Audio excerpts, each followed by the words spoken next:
Sir आज आप यहाँ आए हैं, आपने आप स्वर्ण समाज से हैं, आपने हिंदू धर्म को छोड़कर बौद्ध धर्म की दीक्षा भी ली है। आज आप यहाँ पे आए हैं, क्या कहना चाहेंगे? स्वर्ण समाज में तो मैं अभी नहीं हूँ, मैं पहले था। तो स्वर्ण समाज को तो मैं पहले ही ठुकरा चुका हूँ और 5 अक्टूबर को धम्म दीक्षा लेने के बाद से तो मैं उससे संवैधानिक रूप से भी अब अलग हो चुका हूँ। तो मैं तो अपने आप को एक मानव समझता हूँ और तथागत बुद्ध का एक अनुयायी मानता हूँ। तो मैं इस जात पात ऊंच नीच को मानता नहीं हूँ, ना मैं उसका अपना उसका हिस्सा बनना पसंद करूँगा। तो यहाँ आने का तो एक मात्र जो कारण था वो यही है कि जो अभी अयोध्या में हुआ, जो बाबाओं ने धमकी दी गौतम जी को, तो मैं उसी का विरोध करने के लिए हम आए हैं कि सिस्टम जो है, आप देखिए ना कि जब भी कोई एक आदमी एक सही रास्ता पकड़ता है, एक क्रांतिकारी एक रास्ते को पकड़ता है, समाज को सही दिशा में ले जाने की बात करता है, जैसे गौतम जी कर रहे हैं, तो उसका विरोध जरूर होता है। जो विघटनकारी तत्व हैं, जो अराजक तत्व हैं, उसका विरोध जरूर करते हैं। तो यही सब कुछ अभी गौतम जी के साथ भी हुआ। गौतम जी ने समाज को सही दिशा में ले जाने की बात करी, बाबा साहब के मिशन को पूरा करने की बात करी। 5 अक्टूबर को धम्म दीक्षा ली 10,000 लोगों के साथ, तो उससे वो समाज बौखला गया जो कि जाति के आधार पर लोगों का शोषण में भागीदार रहा, उत्पीड़न में भागीदार रहा, जो ऊंच नीच और गैर बराबरी का समर्थन करता रहा आज तक। तो उनको तो दर्द होना ही है, स्वाभाविक है। मगर दुख की बात यह है कि जो कानून है, जो न्याय देने का जिनकी जिम्मेदारी है, जो हमारा न्यायिक ढांचा है, वो भी इस मामले में पक्षपात लेता हुआ दिखता है। जब भी कोई बहुजन समाज का या और अल्पसंख्यक समाज का कोई व्यक्ति कोई भी गैर कानूनी कोई भी काम करता है, तो उसकी तो आलोचना होनी चाहिए, मगर उसके खिलाफ जो कानून है एकदम से तुरंत कार्रवाई करता है।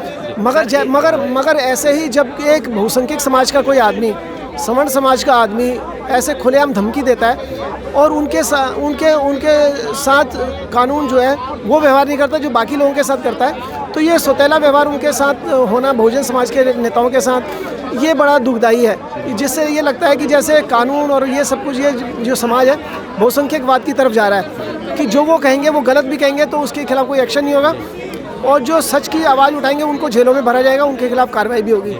तो जी सर, आप खुद एक बहुत हिम्मत चाहिए। पहले तो मैं कहूँगा कि आपने जिस तरीके से गैर बराबरी और असमानता के खिलाफ अपना धर्म छोड़कर बौद्ध धर्म को अपनाया, किस प्रकार आप में ये चेतना जगी, आपने जो है दलित समाज की सामाजिक न्याय की लड़ाई को समझा और आप भी इसमें समर्थन में आए? ये तो आप कह रहे हैं बहादुरी का काम है, मुझे समझ में नहीं आया। मुझे तो लगा ये मेरे लिए नॉर्मल ही है, क्योंकि मैं बचपन से ही न्याय का साथ देता आया हूँ।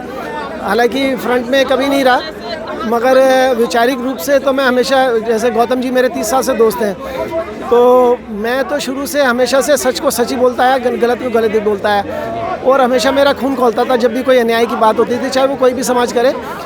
हाँ, ये है कि इसमें जो अभी धम्म दीक्षा ली, मैंने अम्बेडकरवादी बना, इसमें कंट्रीब्यूशन तो गौतम जी का ही है, क्योंकि जब कोई साथ रहता है तो उसकी वजह से आपके विचारों में भी प्रभाव पड़ता है। ये सच्चाई का साथ तो मैं बचपन से देता आ रहा था, और मुझे लगता नहीं था कि मैं कोई, जब मैं अपनी जाति पे गर्व करता था तो मुझे नहीं लगता था मैं कोई गलत काम कर रहा हूँ, कि मैं किसी में भेदभाव नहीं करता था। मगर ये मुझे अब समझ में आया कि अगर मैं अपनी जाति में गर्व करूँगा तो भी तो मैं भेदभाव ही कर रहा हूँ, तो दलित किस पे गर्व करेगा? तो इसका मतलब तो हम बटे हुए हैं, और जब तक हम बटे रहेंगे तो भेदभाव रहेगा ही। तो ये मुझे अब समझ में आया, और इनकी वजह से मुझे बाबा साहब को भी जानने का मौका मिला। फिर मैंने किताबें पढ़ी, तो उस बाबा साहब की विचारधारा से प्रेरित हुआ, और बुद्ध को भी पढ़ना शुरू किया बाबा साहब की वजह से। बुद्ध से तो मेरे ख्याल से भारत के 100% लोग प्रभावित हैं, मगर पढ़ते नहीं हैं, तो बाबा साहब की वजह से बुद्ध को पढ़ा, तो बुद्ध को भी जाना। तो फिर वही है, बुद्ध की शिक्षाएं हैं, शांति, प्रेम, अहिंसा, मैत्री, भाईचारा, और जो सबसे बड़ी चीज़ है जो आज के समय में सारी दुनिया के लिए ज़रूरी है, साइंटिफिक टेम्परामेंट, वैज्ञानिक सोच। तो बाबा साहब वो तथागत वो भी देते हैं, तो उसमें सब कुछ है, तो इसलिए मैंने उसी रास्ते को चुना। तो कहीं ना कहीं लोगों को पढ़ना चाहिए। लोग सीधा ही जो है, जो दलित मूवमेंट है या जो दलितों की लड़ाई है, उसको जो है लोग अलग एंगल से देखते हैं, लेकिन कहीं ना कहीं आपने एक मैसेज दिया कि लोगों को पहले पढ़ना चाहिए, बाबा साहब को पढ़ना चाहिए, बुद्ध को पढ़ना चाहिए, उसके बाद अपनी प्रतिक्रिया जो है देनी चाहिए। बिल्कुल, बिना पढ़े तो कुछ भी नहीं होगा। बाबा साहब खुद इतना कुछ लिख के चले गए हैं हमारे लिए, इतने सब कुछ, मतलब हर चीज़ का इलाज वो पहले ही देके गए हैं, हर रास्ते हमारे लिए खोल के गए हैं कि हमें क्या करना चाहिए, कैसे करना चाहिए, और हम उसको पढ़ नहीं रहे। यही हमारी गलती। मैंने भी नहीं पढ़ा, मैं भी अपनी गलती मानता हूँ। मैंने भी अभी बुढ़ापे में आके पढ़ा है, अब जाके पढ़ा है मैंने। तो सर एक अहम सवाल मेरा रहेगा, क्योंकि आप एक अधिवक्ता भी हैं। अभी जो है सुप्रीम कोर्ट का 2 दिन पहले सर सुप्रीम कोर्ट की जो संविधान पीठ की जो बेंच है, 5 जजों की बेंच है, उन्होंने EWS जो कोटा है उसको जो है सही ठहराया है। पहले जो संविधान आरक्षण देता था वो जातिगत आरक्षण था, भेदभाव के खिलाफ आरक्षण था, रिप्रेजेंटेशन के लिए था। लेकिन अभी EWS कोटे को जो है सही ठहराया गया है, उस पर क्या कहना चाहेंगे? बहुत ही दुखद है, और सुप्रीम कोर्ट से ऐसा फैसला आएगा कानून के खिलाफ, ऐसी मेरे को तो उम्मीद थी नहीं। मगर आप ये देखें ना कि जब सत्ता जिसके हाथ में हो, हज़ारों सालों से जो लोग शोषण करते आए, आप उनसे न्याय की भी उम्मीद करो, ये भी एक बेवकूफ़ी वाली बात होगी। तो वो तो इसी आधार पे राज करता है आज तक। उन्होंने तो कभी उस सिस्टम को कहा भी नहीं कि ये सिस्टम गलत है। वो तो अभी भी गर्व कर रहे हैं, और उसी वजह से वो वर्ण व्यवस्था की वजह से उस सिस्टम पे राज भी कर रहे हैं। आप देखिए, आप मीडिया में हैं तो आप भी जानते हैं, जो इलेक्ट्रॉनिक मीडिया, प्रिंट मीडिया, वो सब कुछ उन्हीं के कब्जे में। अभी रिपोर्ट भी आई है, ऑक्सफैम की भी रिपोर्ट आई है, ब्यूरोक्रेसी में भी वही हावी है, पॉलिटिक्स में भी वही हावी है, हर जगह वही है, जुडिशरी में भी वही हावी है। तो अगर आप उनसे उम्मीद करें कि वो आपके साथ न्याय करेंगे तो पॉसिबल नहीं है। तो इसका रास्ता तो एक ही है कि जो बहुजन समाज है, जो बहुसंख्यक, मेरे ख्याल से तो बहुसंख्यक बहुजन समाज ही है। हालांकि वो खुद को बहुसंख्यक मानता नहीं है, वो सिर्फ 85% का नारा देता है, मगर असलियत में वो 17% भी नहीं है। 17% भी आपस में बटे हुए हैं। तो जब तक वो अपनी ताकत को नहीं पहचानेगा, वो बाबा साहब के बताए हुए धम के रास्ते पे नहीं चलेगा, बुद्धि के रास्ते पे नहीं चलेगा, वो एकजुट नहीं होगा, तो ऐसे फैसले आते रहेंगे, कानून का उल्लंघन होता रहेगा, शोषण होता रहेगा, अत्याचार की घटनाएं रोज़ ब रोज़ आती रहेंगी, वो बंद होंगी नहीं। तो लोगों को कहीं ना कहीं एकजुट होना पड़ेगा सामाजिक न्याय की इस लड़ाई में।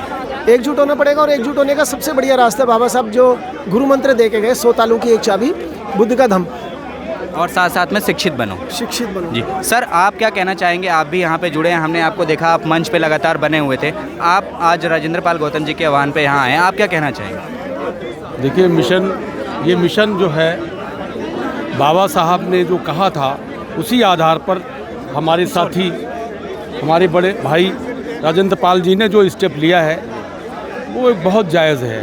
उन्होंने कहा कि ये लड़ाई लड़नी पड़ेगी, और क्योंकि दलित, शोषित हम लोगों के साथ में प्रताड़ित किए जा रहे हैं। जितने भी SC ST माइनॉरिटी, ये सब प्रताड़ित हैं। मैं आपको बताऊं, माइनॉरिटीज़ का आप देख रहे हैं कि फ्रंट पेज पे थे, किस तरीके से मॉब लिंचिंग हो रही थी, किस तरीके से अजान पे इंटरफेयर किया गया, पर्दे के ऊपर किया गया। हम लोग अपने रोज़गार से ज़िंदा हैं, अन्यथा मुस्लिम को 1% भी कहीं पर नहीं है, 0 है। और उसके बाद में हम फ्रंट पे थे, और जो हमारा बहुजन समाज के भाई थे बैक साइड में थे।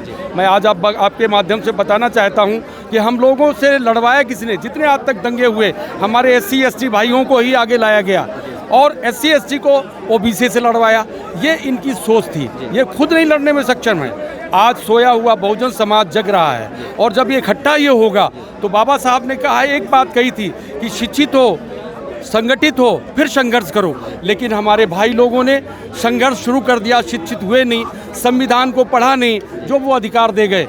आज जिसके कारण, जिस संविधान के द्वारा MLA MP, राज्यसभा के मेंबर, MLC चुने जाते हैं, अगर ये बाबा साहब ने न दिया होता संविधान, तो कोई गांव का पंचायत प्रधान भी नहीं बन पाता।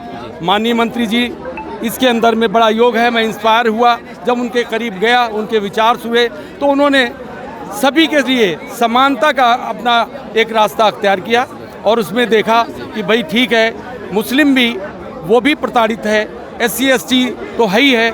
अभी हमने देखा कि राजस्थान के अंदर में वो बच्चा 9 साल का, जिसे क्या पता है कि जाति क्या होती है, इंद्र मेघवाल, और उसको घड़ा छूने से उसको इतना मारा इस तरीके से, और उसकी मौत हो गई। कहीं सवाल मेरा सर रहेगा, अभी सर ने भी कहा कि हम लोग कहते हैं कि 85%, लेकिन दरअसल हम 17% भी एक साथ नहीं हैं। दलित, मुस्लिम, माइनॉरिटी, जो भी हम लोग बहुजन समाज के लोग हैं, सब एक साथ आके खड़े होते हुए दिखाई क्यों नहीं देते? तमाम राजनीतिक पार्टियों में बटे हुए हैं। कारण है कि लोगों, जिनको कुर्सी मिल जाती है, कुर्सी मिलने के बाद, आपको मैं बता दूं कि दिल्ली के अंदर में 11 SC के लोग हैं, MLA हैं, लेकिन माननीय मंत्री जी जब इसको अपनी कुर्सी को छोड़ दिया और उसके बाद में उनको डिटेन किया गया, तो उस थाने के अंदर में ना ही के आप पार्टी का कोई कार्यकर्ता आया, न 11 MLA जो SC हैं वो कोई आए, न किसी ने फ़ोन किया। ये बड़ी दुखद बात है। जब तक कुर्सी के लिए ये लोग इस तरीके से अपनी सोच मन में रखेंगे, ये मसला नहीं हल होने वाला। इसके लिए त्याग करना पड़ेगा। त्याग से ही ये हमारे भारत के, हमें एक की नहीं करोड़ों भाइयों के उसके अंदर सोचना पड़ेगा कि वो किस तरीके से जीवन गुजार रहे हैं।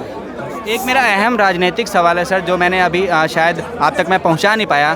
जिस तरीके से हम विभिन्न राजनीतिक पार्टियों में बैठे हैं, अभी ताज़ा एग्जांपल बिहार का है जहां आरजेडी और एआईएमएम और भारतीय जनता पार्टी चुनाव लड़ रही थी, और उस चुनाव में जो है वोट बट गए राजद के बीच में, एआईएमएम के बीच में, और भारतीय जनता पार्टी की वहाँ से जीत हो गई सर। मैं इस पर सीधी सी बात कहता हूँ, अपने मुस्लिम भाइयों से कहता हूँ और जो पॉलिटिकल लीडर हैं उनसे भी कहता हूँ कि इसका विकल्प सिर्फ ये है कि बहुजन समाज आप उसके साथ आ जाइए। आज मैं सुरक्षित महसूस करता हूँ, जिनसे हमें लड़वाया जाता है, कम से कम अपने भाइयों को कहता हूँ ये मेरे भाई हैं, ये हम लोग मूल निवासी हैं। हमारे से मांगा गया कि सीएआई के अंदर में कि 70 साल का प्रमाण पत्र दीजिए।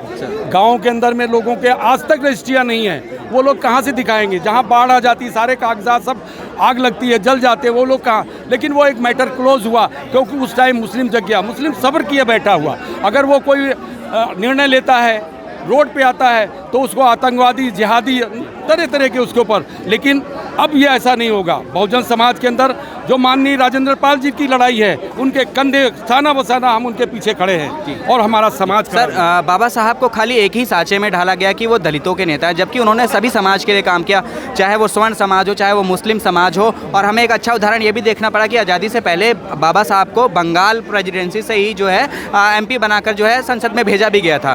तो आज जो उनको एक ढांचे में, एक सांचे में मतलब डाल दिया गया है, उस पर क्या कहना चाहिए? ये तो एक साजिश के तहत किया गया ना, क्योंकि वो लोग बर्दाश्त नहीं कर पा रहे कि एक जिस कौम को उन्होंने हज़ारों सालों तक, जिस कम्युनिटी को उन्होंने हज़ारों सालों तक गुलाम बना के रखा, उसके अंदर से एक इतना इंटेलिजेंट आदमी आ गया सामने जो पूरे समाज की बात कर रहा है और जिनका शोषण किया, सबसे बड़ी उनकी लड़ाई लड़ रहा है। तो वो बर्दाश्त नहीं कर पा रहे हैं, हजम नहीं कर पा रहे हैं। आप देखिए ना, जिस कम्युनिटी के हाथ में शिक्षा पर एकाधिकार था, जब देश आज़ाद हुआ तो संविधान बनाने के लिए उनमें से एक भी आदमी नहीं मिल पाया। वो इतने योग्य नहीं थे कि वो संविधान बना पाए। तो संविधान बनाने की जिम्मेदारी किसको मिली? बाबा साहब को। जिस कम्युनिटी को उन्होंने हज़ारों सालों से शिक्षा से वंचित रखा, तो ये बात वो आज तक हजम नहीं कर पा रहे कि उस समाज से एक आदमी ने संविधान बना दिया और उस आदमी ने इतना काम कर दिया। मैं तो अभी देखिए ना, एक जो गोदी मीडिया, जिसको समण मीडिया मैं कहता हूँ, तो समण मीडिया का जो पक्षपात लोग कहते हैं ना कि ये घटनाएं दिखाते नहीं हैं, कोई भी नेगेटिव खबरें नहीं दिखाते थे, दलित समाज पे जो उत्पीड़न होता था, चलो मान लिया नेगेटिव है। आप देखिए पॉजिटिव खबर भी कहाँ दिखाते हैं। मैं मीडिया से जुड़ा रहता था, मैं रेगुलर न्यूज़ पढ़ता था। 2013 में जब बाबा साहब को कोलंबिया यूनिवर्सिटी ने 200 साल के इतिहास में जब मैंने रिसर्च की, तो उन्होंने पाया कि उन्होंने रिसर्च की कि 200 साल का हमारा बेस्ट स्टूडेंट कौन है। तो उन्होंने शॉर्ट लिस्ट किया कि उसमें 100 लोग पाए गए, जिसमें से 3 सुप्रीम कोर्ट के जज थे, 1 चीफ जस्टिस थे, 6 देशों के राष्ट्राध्यक्ष थे, 3 राष्ट्रपति थे उनके, कई नोबेल प्राइज़ विनर थे, बुकर प्राइज़ विनर थे, कई साइंटिस्ट, इंजीनियर। तो लगभग 100 लोगों की वो लिस्ट थी। उस 100 लिस्ट में भी बाबा साहब को उन्होंने चुना और उनका बेस्ट स्टूडेंट पाया 200 साल के इतिहास में। ये जो 2013 की घटना थी, कोलंबिया यूनिवर्सिटी ने उनका स्टैचू लगाया। स्टैचू के नीचे लिखा हुआ था सिंबल ऑफ नॉलेज। उसका उद्घाटन किसने किया? वहाँ के राष्ट्रपति बराक ओबामा ने किया। बराक ओबामा ने कहा कि अगर अम्बेडकर अमेरिका में होते तो हम सूरज का नाम अम्बेडकर रख देते। अब आपसे मैं एक सवाल पूछना चाहता हूँ, ये हमारे देश के लिए गौरव की बात थी या शर्म की बात थी? बिल्कुल गौरव की बात थी ना। तो मैं मीडिया की सारी खबरें, पेपर सब चाटता रहता हूँ, मैं सब पूरा उसमें बिजी रहता था। ये खबर मेरे को नहीं मालूम थी 2013 की। तो जब हमारा मीडिया उस खबर को छुपा रहा है, तो इसका क्या मतलब निकालें? जिस खबर पे हमारे देश को गर्व करना चाहिए था, उस खबर को वो छुपा रहा है। तो इससे समझे ना कि ये समण मीडिया। ये खबर 2015 में शायद सोशल मीडिया के माध्यम से मेरे सामने आई। टर्निंग पॉइंट मेरी लाइफ का वही था, जब मुझे ये पता लगा तो फिर मैं और ज़्यादा उनको कहीं ना कहीं एक बहुत ही महान विरासत रही बाबा साहब की, और जिसको जो है नेता आजकल उनकी फ़ोटो के सामने सिर तो झुकाते हैं, लेकिन इनको विचारों से जो है कतराते हैं। क्योंकि देखिए ना, ये तो उनको मालूम है कि ये महान है। अब इतना तो उनको मालूम पड़ गया, और समण तो बेसिकली जानते हैं कि वो महान है, मगर कबूल इसलिए नहीं करते हैं कि उनको शर्म आती है कबूल करने में। वो उनका दिल नहीं मानता कि एक शेड्यूल कास्ट जो है वो इतना महान कैसे बन गया। गौतम बुद्ध के बाद भारत की धरती पे डॉक्टर अम्बेडकर से बड़ा विद्वान और महान व्यक्ति कोई भी नहीं है। मेरे हिसाब से तो यही है, बाकी लोगों की राय क्या मैं नहीं जानता। और आधुनिक भारत के इतिहास में इतने बड़े बड़े क्रांति बचपन से हम पढ़ते थे, हमें नहीं पता था डॉक्टर अम्बेडकर के बारे में। हम सोचते थे इतने इंटेलिजेंट, इतने बड़े बड़े क्रांतिकारी, वो सारे के मिट्टी के माधो निकले। अब जब हम पढ़ते हैं तो पता लग रहा है वो सब के सब जो है वो एक ही रंग में रंगे हुए थे। बहुजन समाज की आवाज़ किसी ने नहीं उठाई। बहुजन समाज की आवाज़, उनके खिलाफ शोषण की आवाज़ एक ही आदमी ने उठाई, वो थे डॉक्टर अम्बेडकर। ना कम्युनिस्टों ने उठाई, ना कांग्रेसी ने उठाई, ना आरएसएस, हिंदू महासभा जो अपने आप को हिंदू धर्म के ठेकेदार समझते, किसी ने नहीं उठाई। तो वो इस बात से चिढ़े और उनको। ना सिर्फ बहुजन के लिए उन्होंने स्वर्ण, जो हम आज देखेंगे जो नौकरियों में जो 8 घंटे का जो एक शेड्यूल आया है, वो labour as a labour minister वो लेके आए। उन्होंने जो है महिलाओं को आज जो तमाम छुट्टियां मिलती हैं, चाहे वो प्रेगनेंसी लीव, वो सब अम्बेडकर जी लेके आए हैं। और इससे भी बड़ा काम जो आप गिना रहे हैं, इससे भी बड़ा काम मेरे ख्याल से जितना इम्पोर्टेंट उन्होंने संविधान बनाया, उतना ही इम्पोर्टेंट भारत के इतिहास में हिंदू कोड बिल था। हजारों सालों के इतिहास के बाद इतिहास में मेरे ख्याल से पहला कॉन्स्टिट्यूशन से बड़ा, जो सबसे बड़ा डॉक्यूमेंट हमारे देश का है, वो हिंदू कोड बिल था, जो बाबा साहब लेकर आए, जो भारत की महिलाओं को मुक्ति देता था। संविधान से वो मुक्ति नहीं मिली। संविधान भी फैमिली लॉज में जो ट्रेडिशनल लॉ है उसी को एक्सेप्ट करता था, मगर जो हिंदू कोड बिल लेकर आए, क्रांतिकारी कदम था। भारत की सभी हिंदू महिलाओं के मुक्ति का एक रास्ता उन्होंने खोला, जिसके द्वारा महिलाओं को भरण पोषण का अधिकार, पति से पाने का अधिकार था, तलाक का अधिकार मिला, विधवा को शादी का अधिकार मिला, किसी भी कास्ट में शादी करने का अधिकार मिला। उससे ये सारे के सारे ब्राह्मणवादी, जो पुरुषवादी, क्योंकि पितृसत्तात्मक जो जायदाद में भी अधिकार दिया, जायदाद में भी अधिकार दिया, महिलाओं को संपत्ति में अधिकार दिया। तो ये क्रांतिकारी जब कानून लेकर आए तो सारे हिंदू समाज उनके खिलाफ खड़ा हो गया। उसमें कांग्रेसी भी थे, उसमें संघी भी थे। तो ये देखिए ना, कितने शर्म की बात है कि वो हिंदू समाज अपनी ही औरतों को अधिकार देने से कतरा रहा था, जिसको बाबा साहब अधिकार देना चाहते थे। तो देवी का दर्जा तो दे दिया, लेकिन अधिकार नहीं दिया। अधिकार नहीं दिए उनको, देवी का दर्जा मिला, सिर्फ अधिकार, क्योंकि वो तो सिर्फ नाम मात्र की देवी बना रखी ना, काल्पनिक को देवी बना दिया, मगर जो घर में जो जीवित देवी है उसका वो शोषण कर रहे हैं, उसके अधिकार छीन रहे हैं। तो बाबा साहब ने उनको अधिकार दिया। मैं तो संविधान के बराबर ही समझता हूँ हिंदू कोड बिल, और वो बिल अल्टीमेटली इन हिंदू मानसिकता के लोगों ने, ब्राह्मणवादियों ने उसको गिरा भी दिया संसद में। और बाबा साहब ने उसके बाद कहीं ना कहीं इस्तीफा भी दिया, कानून मिनिस्टर थे, लॉ मिनिस्टर। ये देखिए, जिस कुर्सी को पाने के लोग क्या क्या जतन करते हैं, उस कुर्सी को हजारों सालों के बाद किसी, आपने सोचा नहीं होगा हमारे धर्म के इतिहास में कि न्याय की कुर्सी पर, न्याय मंत्री की कुर्सी पर एक बहुजन समाज से आदमी बैठेगा। वो बाबा साहब बैठे, पहले न्याय मंत्री बने, और उन्होंने उस कुर्सी को ठोकर मारी। किसके लिए? महिलाओं के अधिकार को न देने पाने की जो पीड़ा थी उनके अंदर, उसकी वजह से ठोकर मारी। मगर उसके बाद देखिए, इलेक्शन के बाद उन्होंने नेहरू का पीछे छोड़ा नहीं। उन्होंने उसी बिल को, जो हिंदू कोड बिल था, 4 पार्ट्स में उसको पास करवाया, तभी वो माने बाबा साहब। कहीं ना कहीं इतने संघर्षों के बीच उन्होंने बच्चों को भी खोया, 4 बच्चों की मृत्यु हो गई थी। तमाम पीड़ा और कष्ट को उठाते हुए वो इस विरासत को यहाँ तक लेकर आए हैं, और आज भी आज़ादी के 76 वर्षों बाद भी लगातार जो है अत्याचार और शोषण की घटनाएं जो रुक नहीं रही हैं समाज में। ये घटनाएं तो, जैसा कि मैं कह रहा हूँ ना, कि ये घटनाएं तो जब तक समाज एकजुट नहीं होगा, ये घटनाएं होती रहेंगी, ये घटनाएं रुकेंगी नहीं, क्योंकि वो समाज एकजुट है। वो 15% समाज एकजुट है, और जो 85% समाज है वो बटा हुआ है। आखिरी प्रतिक्रिया सर मैं आपसे लूँगा, बहुजन समाज जो 85%, जिसमें दलित भी हैं, मुस्लिम भी हैं, पिछड़े भी हैं, इन सबको किस रणनीति के तहत इकट्ठे होना पड़ेगा ताकि देश की सत्ता में भी आएँ और समानता और समता मूलक समाज जो है वो स्थापित हो सके, जिसमें किसी के प्रति भेदभाव ना हो? मैं अपने समाज को पूरी उस तरीके से बाबा साहब को पढ़ने के बाद, फातिमा शेख जी, सावित्रीबाई फुले का साथ एजुकेशन में दिया, जहां पहली स्कूल के अंदर में फातिमा शेख जी ने मतलब जो है सहयोग दिया था, स्कूल खुला था शिक्षित होने के लिए। उसके बाद कानून मंत्री जब बने तो बाबा साहब का भी मुस्लिम ने साथ दिया था। जब लोगों ने, अदर्स ने मतलब हरा दिया था, तो मुस्लिम सामने आया था। काशी राम जी के साथ में भी वही थी, देश को जोड़ने का जो काम कर रहे थे। लेकिन मैं समझता हूँ कि हमारे राजेंद्र पाल जी जो संरक्षण मिशन जय भीम के हैं, वो एक अवतारित हैं। तीसरा कौन करता, तो उन्होंने मतलब जो है इसको वीड़ा को उठाया। और एक बात आपको बताना चाहता हूँ कि अब पहले मुस्लिम समाज जो है जग गया था और वो एक हो रहा है, अब बहुजन समाज एक होने की देर है। और उसके बाद हमारे ही बीच में प्रधानमंत्री, मुख्यमंत्री और जो भी हैं सब मिलेंगे। हम देने वाले बनेंगे, मांगने वाले नहीं। अगर साजिश के तहत देखा जाए तो पीछे IAS जो है लेटर एंट्री के जरिए हम लोग इसी जगह पे आगे प्रदर्शन किया था कि जो IAS किए बैठे हुए हैं उनको चांस नहीं दिया गया और बैकडोर से उनको दूसरे लोगों को प्रमोट किया गया। तो ये नहीं चलेगा। 1-2 दर्द नहीं है, सारा बदन है चलनी, दर्द बेचारा परेशान है किधर से उठूं। अब समाज के अंदर मैं अपने भाई के साथ पीछे खड़ा हूँ, ये शरीर की एक एक बूंद उनके लिए समर्पित है। दर्द भी परेशान हो गया इस अत्याचार के खिलाफ जी। शुक्रिया सर हमसे बात करने के लिए। एक सफ़र में मुश्किलें आए तो जुर्रत और बढ़ती है, कोई जब रास्ता रोके तो हिम्मत और बढ़ती है। अब ये कारवां आगे बढ़ेगा, कोई जब रास्ता जोश खरोश रोके के साथ तो बढ़ेगा। हिम्मत और बढ़ती है। बहुत ही खूबसूरत बात है। शुक्रिया हमसे जुड़ने के लिए, हमसे अपनी राय जो है शेयर करने के लिए। आपका बहुत बहुत शुक्रिया।